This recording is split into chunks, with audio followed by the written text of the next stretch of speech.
So hi everybody from London. It's my last day here for the time being. I leave tomorrow for Manchester, and on Monday morning I go into the opera house there and we get to see this show that we just ran yesterday for the first time from beginning to end. We get to watch it on the big stage, a 2,000 seat auditorium, full set, full lights, all of that coming together.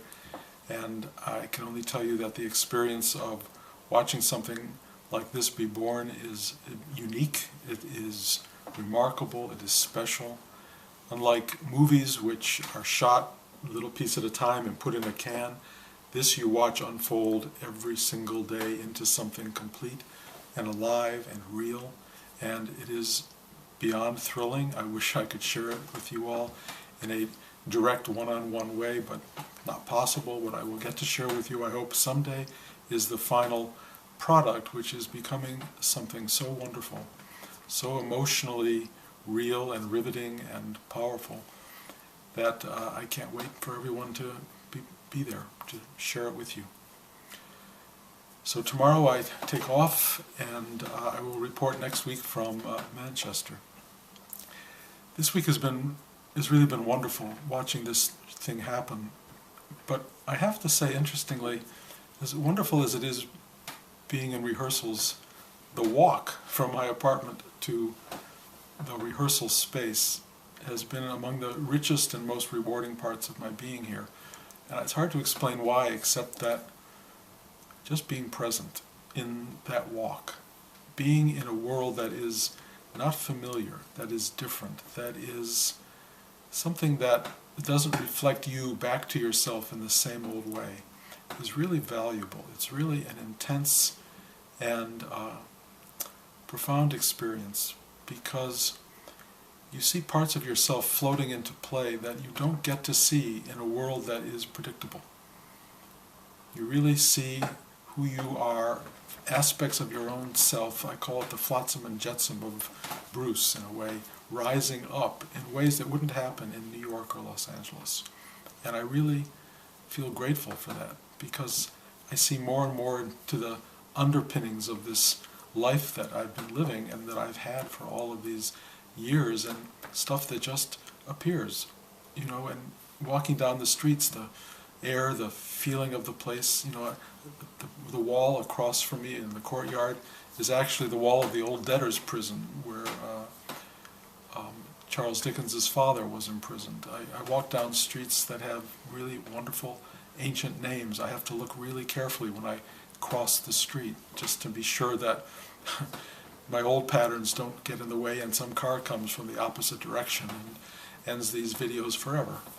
So it's a kind of level of awareness and consciousness that's just been incredible. But things rise up in consciousness as I walk. And this week, the thing that's been arising, which has been, I think, particularly meaningful to me, and it may become a focal point of things I want to talk about along the way, is this idea, and I can put it in different terms, that you can, the simplest version is you can fix your life. The more abstract perhaps, but also very real for me, is that you can rewrite your life. That until you finish the last page, you can still turn any life into something extraordinary. The third act is the redemptive act. It's where everything that was gets re-envisioned, repositioned, remodeled. Up until the last instant of your life, you can create this extraordinary sense of purpose and value and wholeness in a life. Excuse me. Jerry Zucker said to me many years ago, he said, a movie has two halves, everything up to the ending and the end. So that means if the end of your movie doesn't work, half of your movie doesn't work. If it does work, half of your movie, or if you're lucky, the whole movie works. And the end of your life can be the last millisecond. But I'm talking about something much more fundamental than that. The rewriting process. The idea of stepping outside of the structure and framework of your life and seeing what's not working. What are the holes? What are the problems? What are the things that are sort of deadening your life, the story of your life? What are the things that you don't like about your life? What are the mistakes that you made back when? And what do you do about them? Well, a lot of people think there's nothing you can do about things. They're just what they are. But that's not true. You can find new ways of looking at them that start to put them in a different context, that make you aware that the story value of something can shift into something meaningful and real, rather than obstructive and complicated. And one of the things I discovered that really works, and is kind of at the essence of storytelling, is truth-telling. In some very fundamental way, theater and plays are about people who have lies to each other and to themselves, who do not tell the truth, who live in illusionary spaces, who do not know what their life really is about.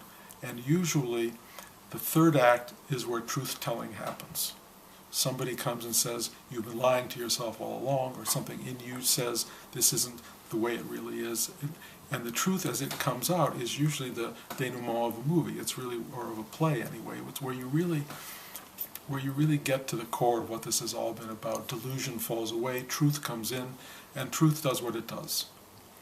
You all know in some way that truth ultimately heals. But it's not always fun. It's not always something you want to look at. And often it's kind of better to get the truth somewhere early in the third act so you have time to adjust to it and accommodate it. First act is everything is what it seems to be. Second act is there are obstacles and problems and things aren't quite what they should be. Things go the wrong way. They derail. Nothing is quite what you want it to be. You've made mistakes. You've had problems. Third act is fixing that, or at least realizing what it is you've done and getting a handle on how you can fix it. And getting that handle is really, really important. And spiritually, the great thing about a spiritual life is what you call detachment. You can step back from your life by sitting quietly and still and just watching it. Just observe your life. And what happens when you observe is very much what happens to a writer rereading their material. You're watching it from a different perspective. You're looking at it from a different point in time and space, and you can see what's wrong. You can see where the story's not working, where the character shouldn't have said that or shouldn't have made that turn or done this thing, and you can fix it. You can actually, as a writer, go back and redo the event. But as a person alive in the planet, you can't go back and undo something that you've done. You can't go back and relive the thing. But you can react to it differently. You can change the outcome. For example, if you said something terrible to your mother when you were 12 or 25 or whatever, and it created a rupture, and you've lived with that for all of these years, you can go back and fix that. You may not be able to actually rewire it completely. You may not be able to get her attention properly, but you can begin to either fix it in yourself by acknowledging that you should not have done this, that you're sorry about it, and that you will in some ways atone for that. Atonement is a very important part of spiritual development and also storytelling. The atonement can often just change things by themselves. But you can also try and go back to your mother and have that dialogue that caused the problem in the first place. You can actually go back and speak truth. Tell your mother you were wrong. Tell your mother, even if you weren't wrong, tell her you were wrong. Tell her that you want it to be different, that you want to change the situation, you want to change the outcome. May work, may not work, but it's a great storytelling device and it's a great life guidance. Because if you do that, you can change things. You can change everything about your life. Truth-telling is a remarkable thing in terms of changing the story. Finally, just telling the truth, whatever that may be. Living the truth, probably even better. Doesn't always give you as good a story, but it gives you a good outcome. But living the truth really is sort of what starts to happen when you awaken. You just start to live the truth of the day. Whatever that truth may be, and it may be a complicated truth.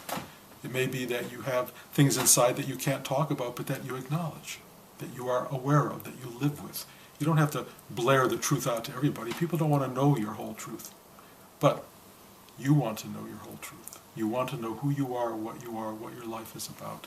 You want to know that, and you want to live that as best and openly as you can.